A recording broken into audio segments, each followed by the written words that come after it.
இதுதான் என்னோட kitchen top. இங்கேருந்து ஆரம்பிக்குது. இந்த இடம் வந்து பாத்திரம் தேய்க்கிற இடம். ஸோ இதுதான் என்னோட கிச்சன் டாப்.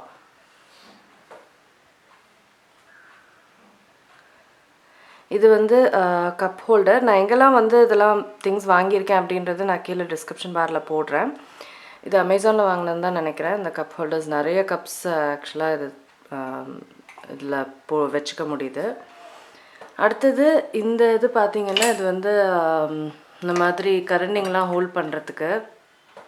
இது வந்து லைஃப் ஸ்டைல் ஹோம் சென்டரில் வாங்கினேன். ரொம்ப யூஸ்ஃபுல்லாக இருக்குது. டக்குன்னு நீங்கள் அடுப்பு பக்கத்தில் இருக்கிறதுனால டக்குன்னு எடுத்து சமைக்கிறதுக்கு யூஸ்ஃபுல்லாக இருக்கும் இது. அடுத்தது கீழே வந்து டிஷ்யூ பேப்பர் இருக்குது. இது வந்து ஸ்பூன்ஸ், ஃபோக்ஸு, உடன் ஸ்பூன்ஸ் அதெல்லாம் ஹோல்ட் பண்ண, அப்புறம் சிசர்ஸ், அப்புறம் என்னோடய கிச்சன் டவல் இதெல்லாமே இது ஹோல்ட் பண்ணிடும். அப்புறம் இதுதான் வந்து ஸ்டவ் டாப்பு. இது வந்து இதுதான் ஸ்டவ்வு. இது வந்து ஃபேபரோடது இந்த ஸ்டவ். 3 பர்னர் இருக்கிறது. இங்கே பார்த்திங்கன்னா ஆயில் டிஸ்பென்சர் வச்சுருக்கேன் பக்கத்துலேயே, செய்யும் போது டக்குன்னு எடுத்து செய்கிறதுக்கு. இது வந்து மோஸ்ட் யூஸ்ட் ஆயில்ஸு.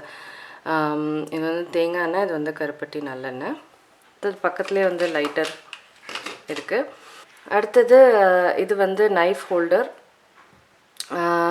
இது பார்த்திங்கன்னா 5 நைஃப்ஸ் பிடிக்கும். இது வந்து வேறு நைஃப்ஸு, வேறு வாங்கின நைஃப்ஸு நான் மாற்றிருக்கேன். மற்றபடி இந்த நைஃப் ஹோல்டர் வந்து டக்குன்னு எடுக்கிறதுக்குலாம் வந்து ரொம்ப யூஸ்ஃபுல்லாக இருக்கும் அந்த நைஃப் ஹோல்டர். அடுத்தது இது வந்து சின்ன ஜார்ஸ், சின்ன பொருட்கள் வச்சுக்கிறதுக்கு இந்த மாதிரி ட்விஸ்டர் ஜார்ஸ் வந்து யூஸ்ஃபுல்லாக இருக்குது. இந்த மாதிரி பொருள்லாம் வச்சுக்குவேன். சோம்பு, அதுக்கப்புறம் இந்த பட்டை, லவங்கம், அதெல்லாம், ஆப்ப சோடா, சின்னமன் பவுடர், இதெல்லாம் குட்டி குட்டி ஸ்டோரேஜ் வச்சுக்கிறதுக்கு மசாலாங்க. அடுத்தது இதுதான் வந்து இந்த ரேக் எனக்கு ரொம்ப பிடிக்கும். இங்கே கிச்சனில் இந்த ரேக் வந்து பெப்பர் ஃப்ரைன்னு நினைக்கிறேன். இது மேலே வந்து இந்த கண்டெய்னர்ஸ்லாம் வச்சுக்க முடியும், கீழேயும் வந்து வச்சுக்க முடியும். கீழே பார்த்தீங்கன்னா டீ, காஃபி, அப்புறம் இது சுகர்னு போட்டிருக்கு. ஆக்சுவலாக இதில் டீ இருக்குது, காஃபி இருக்குது, இதில் வந்து சத்து மாவு இருக்குது, சுகர் தனியாக வச்சுருக்கேன்.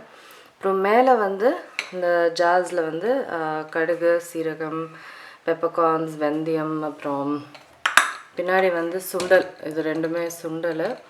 அப்புறம் இது வந்து வால்நட், அப்புறம் இங்கே வந்து ஆல்மண்ட். இது இந்த ஸ்டோரேஜ்க்கு வந்து சூப்பராக இருக்குது.